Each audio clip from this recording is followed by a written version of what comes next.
คนเรามีเวลา 24 ชั่วโมงเท่ากันแต่ทำไมรู้สึกว่าเวลามันไม่พอแล้วก็ทำอะไรไม่เสร็จสักอย่างวันนี้จะมาแชร์เทคนิคการบริหารเวลาแล้วก็ใช้ 24 ชั่วโมงยังไงให้คุ้มค่ากันค่ะ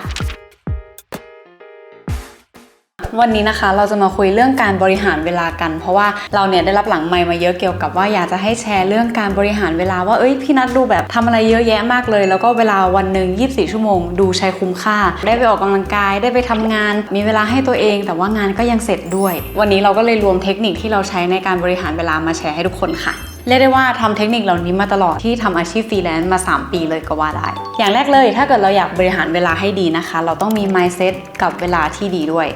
อันนี้เป็นเรื่องที่เราต้องคิดไว้เสมอนะก็คิดไว้เสมอว่าเวลาเป็นสิ่งที่สำคัญมากถ้าเกิดมันผ่านไปแล้วมันก็ผ่านไปเลยโดยเฉพาะตอนที่เราเรียนจบทำฟรีแลนซ์ทำอาชีพคอนเทนต์ครีเอเตอร์อย่างเงี้ยมันยิ่งบ่ม mindset ตรงเนี้ยเพราะว่ารายได้ของเราหรือว่าความมั่นคงของเราก็คือขึ้นอยู่กับความขยันว่าคุณจะบริหารเวลาได้เก่งแค่ไหนเพราะฉะนั้นก็เลยอยากให้ทุกคนคิดไว้เสมอว่าเวลาเป็นสิ่งที่มีค่ามากจริงๆนะคะโดยเฉพาะยิ่งกับคนที่อายุยังอยู่ในเลข20เป็นเวลาที่สำคัญมากๆและอีกหนึ่ง mindset ก็คือไม่มีคำว่าไม่มีเวลาถ้าเกิดเราไม่มีเวลากับอะไรก็ตามแปลว่าเราไม่ได้ให้ความสำคัญกับเขาค่ะบางทีเราอาจจะบอกว่าเราไม่มีเวลาออกกำลังกายเพราะว่าเราไม่ได้ให้ความสำคัญกับการออกกำลังกายถ้าเกิดเราให้ความสำคัญกับอะไรสักอย่างเดี๋ยวมันก็จะมีเวลาเจียดไปให้สิ่งนั้นอยู่ดีเพราะฉะนั้นถ้าเกิดอยากจะเริ่มทำอะไรเราจะต้องเห็นความสำคัญของสิ่งนั้นก่อนค่ะแล้วเวลามันก็จะมีตามมาเองหลังจากเราตั้ง mindset เสร็จปุ๊บขั้นตอนต่อมาอันนี้ก็สำคัญก็คือเราจะต้องมีเป้าหมายด้วยค่ะยิ่งเรากำหนดเป้าหมายนะคะจะยิ่งทำให้เราบริหารเวลาได้ดีขึ้น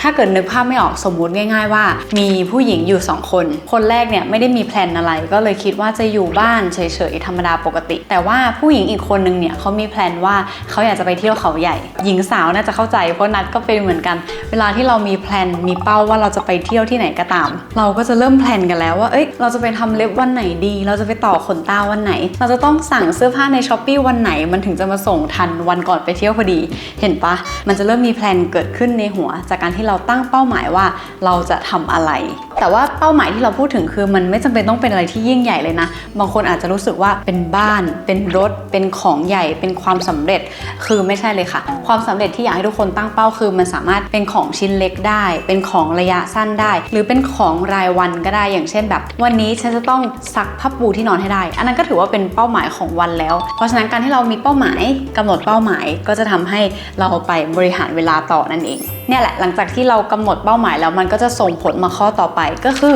การทำ planner หรือเขียน to do list นั่นเองขอขีดเส้นใต้100 เส้นดอกจัน700 ดอกคือแบบเป็นสิ่งที่สำคัญที่สุดในการบริหารเวลาสำหรับนัดคือถ้านัดไม่เขียน planner การบริหารเวลานัดพังแน่นอนทุกคนเคยเป็นไหมที่แบบว่ามันมีเรื่องที่ต้องทำเยอะมากแต่ว่าเราไม่ได้ทำอะไรเลยสักอย่างเพราะเราไม่รู้ว่าเราจะเริ่มทำอะไรก่อนดีนั่นแหละนัทก็เคยเป็นเหมือนกันคือแบบมันเคว้งอยู่ในหัวสิ่งที่ต้องทำมันเยอะมากอย่างข้อเมื่อกี้ที่เราบอกให้กำหนดเป้าหมายใช่ไหมกำหนดเสร็จแล้วปุ๊บเราก็พอรู้แล้วว่าเราต้องทำอะไรบ้างแต่ว่ามันคิดอยู่ในหัวเป็นสารอะไรลอยฟุ้งๆอยู่ในหัวเต็มไปหมดเพราะฉะนั้นการที่เราเขียนแพลนเนอร์หรือว่าเขียน to do list เนี่ยมันจะเอาความฟุ้งในหัวมาแตกเป็นข้อ1ทำอะไรข้อ2ทำอะไรข้อ3ทำอะไรพอเรามาทำเป็นก้อนๆเรียงลำดับ1 2 3 4ได้แล้วอะเราก็จะ follow ตามได้ง่ายว่าโอเคเราต้องทำข้อ1ก่อนข้อ1เสร็จก็มาเป็นข้อ2นี่ก็เลยเป็นความสำคัญของการเขียนแพลนเนอร์หรือว่า to do list มากๆอย่างชีวิตเราก็เป็นคนที่ขับเคลื่อนด้วยตัวอักษรเพราะว่าถ้าเกิดวันไหนนัดไม่ได้เขียนแพลนเนอร์ไม่ได้เขียนว่าวันนี้ต้องทำอะไร1 2 3 4วันนั้นจะไม่ได้ทำอะไรเลยจะเป็นวันที่ไร้แก่นสารมากแล้วก็แบบไม่มีอะไร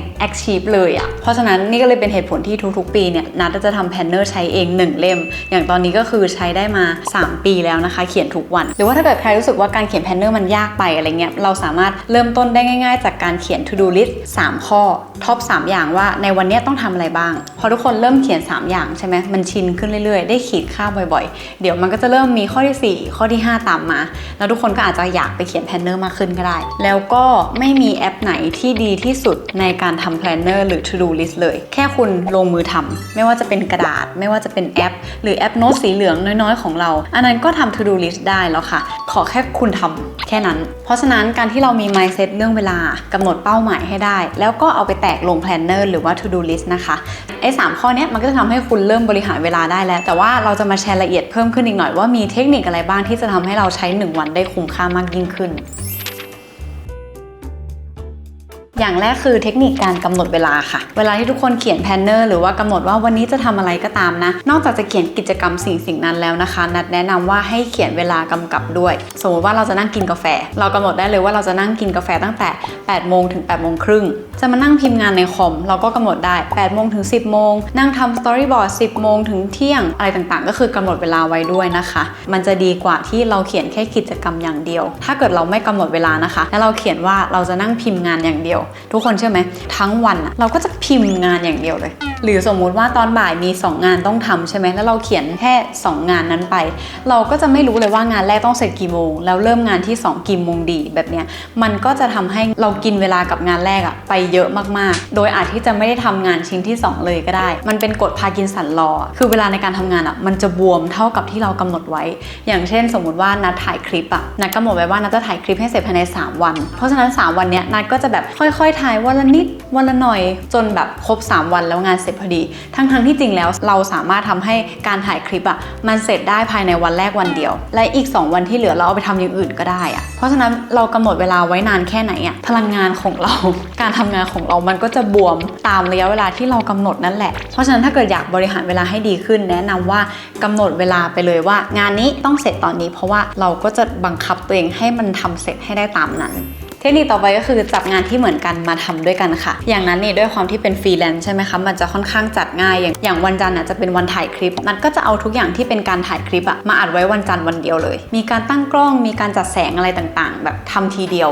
แล้วก็อย่างวันอังคารก็จะเป็นวันตัดต่อนัดก็จะไม่แต่งหน้าไม่แต่งตัวไม่จัดไฟอะไรแล้วเพราะว่าเราจะมานั่งตัดต่ออยู่หน้าคอมทีเดียวนะคะการจัดงานที่คล้ายๆกันมาทำพร้อมกันทีเดียวมันก็จะเป็นการช่วยประหยัดพลังงานในการย้ายประเภทงานอย่างถ้าเกิดวันไหนที่นัดมีถ่ายคลิปแล้วต้องมาตัดคลิปวันนั้นด้วยจะเป็นวันที่เหนื่อยแบบเหนื่อยมากรู้สึกเหนื่อยกว่าปกติมากแทนที่จะทั้งถ่ายทั้งตัดเสร็จกลายเป็นทำอะไรไม่เสร็จสักอย่างเพราะมันเหนื่อยถ้าเกิดลองปรับก็คือถ้าเกิดใครอยู่วัยเรียนหรือว่ากำลังทำงานอยู่นะคะก็อาจจะเป็นแบบ